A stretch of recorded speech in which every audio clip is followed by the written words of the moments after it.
Sorry sorry sorry sorry sorry sorry sorry sorry sorry এই কাঠের চশমা চোখে দিয়ে ঘুরেন নাকি? হ্যাঁ, দেখে শুনে পথ চলতে পারেন না?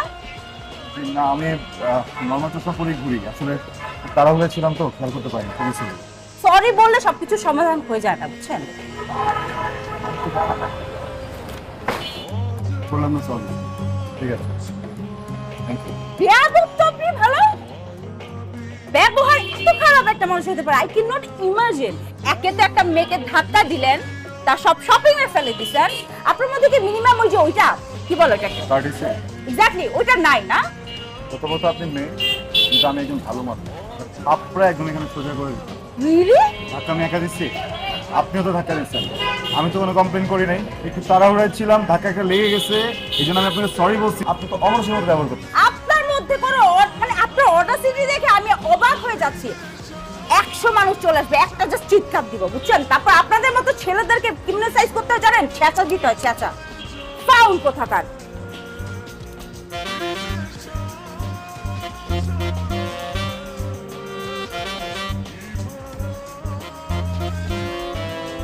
আমি মামা এসে তো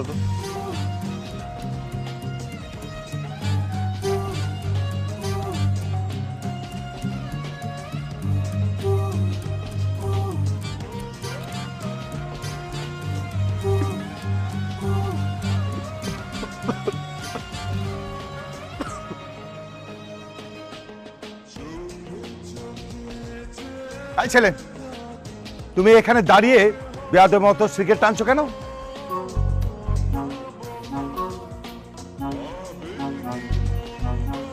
আসসালামু আলাইকুম আঙ্কেল। ওয়ালাইকুম আসসালাম। আঙ্কেল, আমি যদি ভুল না করি ছোটবেলা থেকে শুনে এসেছি সিগারেট টেনে টেনে খাওয়ার জিনিস, এটা বেয়াদবের মতো করে খাওয়া যায় নাকি? সরি, এটা তো আমি জানতাম না। আর চায়ের দোকানে তো আঙ্কেল চা সিগারেটই খাবো, তাই না? আপনিও খাচ্ছেন চা, চুমুক দিয়ে খান, স্নিগ্ধ লাগবে, সতেজ লাগবে, খান। তোমার কথাবার্তা তো বেয়াদবের মতো। একজন শিক্ষকের সামনে দাঁড়িয়ে কিভাবে আচরণ করতে হয় সেটা কি তোমার বাবা মা শেখায় নাই? Sorry? বাবা বাবা মা? আচ্ছা, না আঙ্কেল, শিখায় না। আমি তো জানতামই না যে আপনি শিক্ষক। আগে বলবেন না, তাহলে তো আমি জ্বালাইতাম না। আপনি কোনো একটা কাজ করেন আঙ্কেল, গলায় একটা প্ল্যাকার্ড লাগায় ঘুরবেন, আমি একজন শিক্ষক। না, আমি একজন মাননীয় শিক্ষক। সংবিধানে আছে নাকি যে টিচিং প্রফেশনে কারোর সামনে সিগারেট জ্বালানো যাবে না? খাওয়া যায় কি যায় না সেটা একটু পর যখন বাবার কাছে যাবে না টের পাবে। আমি তোমার বাবাকে জানাচ্ছি। মানে মানে তোমরা যে ফ্ল্যাটে থাকো তার উপরে আমি থাকি। থাকো, আমি তো তোমার নামে তোমার বাবার কাছে অবশ্যই কমপ্লেন করব। Sorry sorry sorry uncle, sorry, খুবই সরি। ভুলবশত একটা ভুল করে ফেলেছি, ভুলে যাওয়া যায় না প্লিজ। মানে হয়েছে কি, আমি না আসলে রেগুলার স্মোকারই না আঙ্কেল, আমি সিগারেটই খেতে পারি না, যে বুক ব্যথা করতেছে, আমার লাংসে মনে অলরেডি ইনফেকশন হয়ে গেছে আঙ্কেল। এই স্বামী মামা, মামা আমি কি ডেলি সিগারেট খাই বলো? মাঝে মাঝে খান। মাঝে মাঝে, তাও সব সময় না, যখন স্ট্রেসে থাকি আঙ্কেল। হয়েছে কি, আজকে একটা বেয়াদব মেয়ের সাথে দেখা হয়ে গেছিল আঙ্কেল, এত বাজে বাজে কথা বলছে আঙ্কেল, আমি পুরো লস্ট হয়ে গেছি, আমি ফ্রাস্ট্রেটেড হয়ে গেছি আঙ্কেল। স্ট্রেসে পরে পরে না পেয়ে রাগে আঙ্কেল আমি সিগারেট খাচ্ছি। বিশ্বাস করেন, আমি রেগুলার সিগারেট খাই না আঙ্কেল। মাথা গরম হলে সিগারেট খেতে হবে এটা তোমাকে কে বলেছে? তুমি এক গ্লাস লেবুর শরবত খেতে কেন সিগারেট খাবে? আর সিগারেট খেলে মাথা ঠান্ডা হয় এটা তোমাকে কে বলেছে? সৎসঙ্গে লোহা ভাসে বন্ধুরা, ওরা আমাকে কোনোদিন বলে নাই যে এরকম রাগ হইলে শরবত খেলে বা জুস খেলে মাথা ঠান্ডা হয়ে যায়। কসম, বিশ্বাস করেন, আমি জানলে তো আমি শরবতই খাইতাম, আমি তো কখনো সিগারেট খেতাম না আঙ্কেল। এটা ভুল হয়ে গেছে, মাফ করে দেবেন আঙ্কেল। তোমাকে ক্ষমা করা যাবে না। আর আমি তোমার বন্ধুদের নামেও তোমার বাবার কাছে নালিশ করব। বাবাকে বলবেনই? হ্যাঁ অবশ্যই। শিওর বলবেন? অবশ্যই। মাফ করা যায় না? না, কোনো মাফ করা যায় না, কোনোভাবে না। যদি আর কোনদিন সিগারেট না খাই তাও মাফ করা যায় না? না। ঠিক আছে আঙ্কেল। ঠিক আছে মানে? মামা একটা সিগারেট দাও তো। দাও।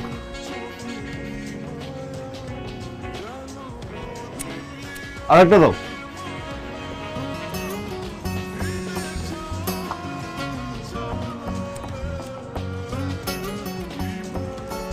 আচ্ছা এদিকে আসো, এদিকে আসো। আশ্চর্য, তুমি আবার একটা না দুইটা সিগারেট ধরিয়েছো। আমি মামা, মামা, এই যে সিগারেট যে খাইতেছি এটা বিল কে দেয়? আমার বাপ। আপনার আব্বা। অন্য কারো বাপের টাকা তো খাই না, তাহলে মানুষের তো গায়ে লাগে কেন? বুঝি না তো। এই ছেলে, এই কথাগুলো কাকে বলছো, কোন উদ্দেশ্যে বলছো? আমি কিন্তু বুঝতে পেরেছি। আমি তোমার বাবার বয়সী লোকের সামনে কিভাবে কথা বলতে হয় সেটাও শিখো নাই তুমি। শামীম মামা, এই মহল্লায় অনেকে মাইর খাইতো বুঝছো, আজেরা লোকে ভরে গেছে, খালি বাপের বয়সী এই জন্য মাইরটা খায় না। ঠিক আছে, কে মার খায় একটু পরেই টের পাবে। আমি তোমার বাবার কাছে যাচ্ছি, গিয়ে তোমার নামে নালিশ করছি। শামীম, দেখো। আঙ্কেল, আবার এখানে একটা সুতা আছে, ছিঁড়ে দিয়ে যাবেন? ওর আব্বার সামনে যে কি বলবেন, ছেলের সাথে দেখা হয়েছিল কিচ্ছু ছিঁড়তে পারেন নাই?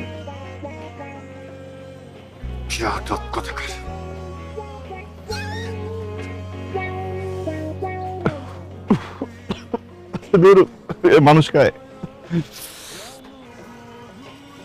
হ্যাঁ আচ্ছা, না আমি আসতেছি তো, সব নিচ্ছি, হ্যাঁ কোনো অসুবিধা নেই। আমি বাসার কাছাকাছি চলে আসি বাবা।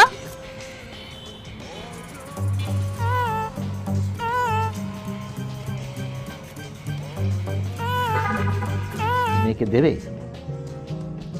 ওর বাবা তো ওকে দুই চোখে দেখতে পারে না, রাস্তাঘাটে যখনই দেখা হয় ওর নামে বিচার দেয়, জানো? আমি কিছুই জানি না। তুমি ওর বাবাকে যেভাবেই হোক রাজি করাবে, আর আমার ছেলের যদি খারাপ কিছু হয় না, আমি তোমাকে দায়ী করব, একদম কোনোদিন ক্ষমা করব না। হ্যালো, কে?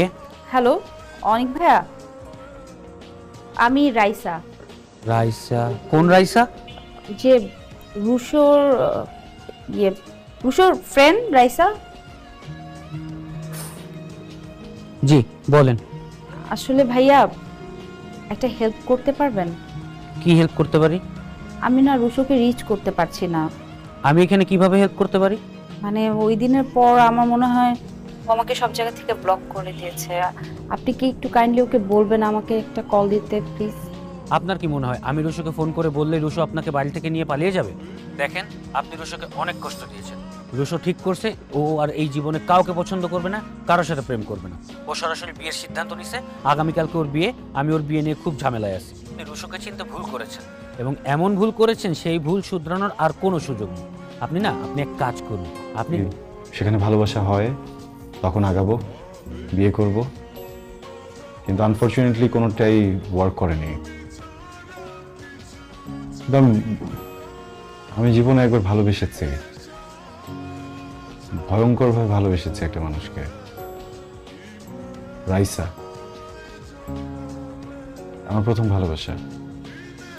কিন্তু রাইসার সাথে আমার কখনোই কোনো সম্পর্ক ছিল না।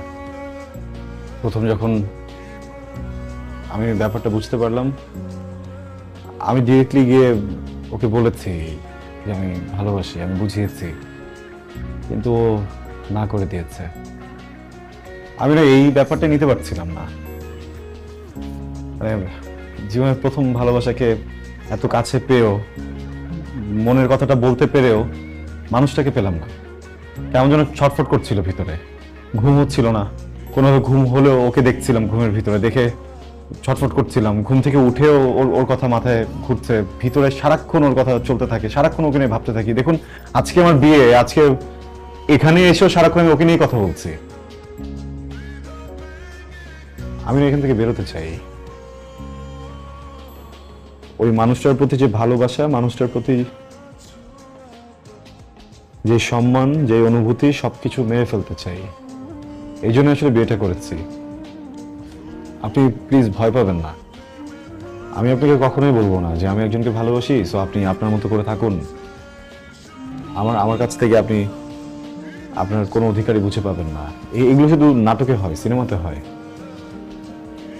আমি বিয়ে করেছি যেন আমি ওখান থেকে বের হয়ে আসতে পারি, যেন নতুন করে একটা জীবন গোছাতে পারি।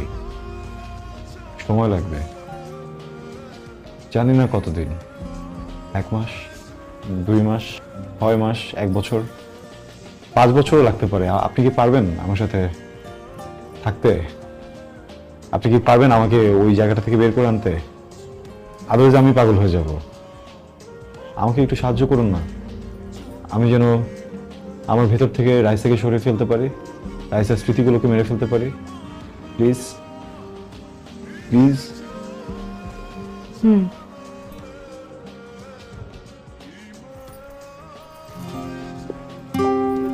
এই ছিল তাহলে তোমার মনে? হুম?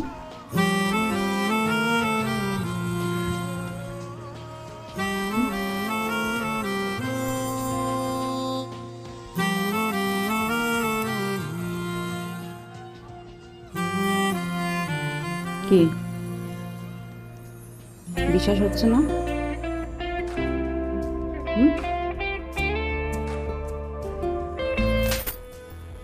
বিশ্বাস হলো? এই থাপ্পড়টা কেন দিলাম জানো? আমার বাবার সাথে বেয়াদবি করবার জন্য।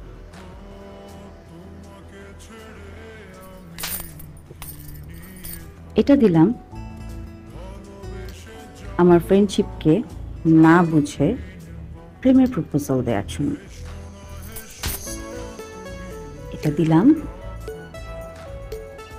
আমি যখন তোমাকে না বললাম সেটাকে এত ইজিলি মেনে নিয়ে জাস্ট চলে যাওয়ার জন্য আর আমার ভালোবাসাকে না বোঝার জন্য। এটা দিলাম এতগুলো রিলেশনশিপ কোন ভালো ছেলে করে না।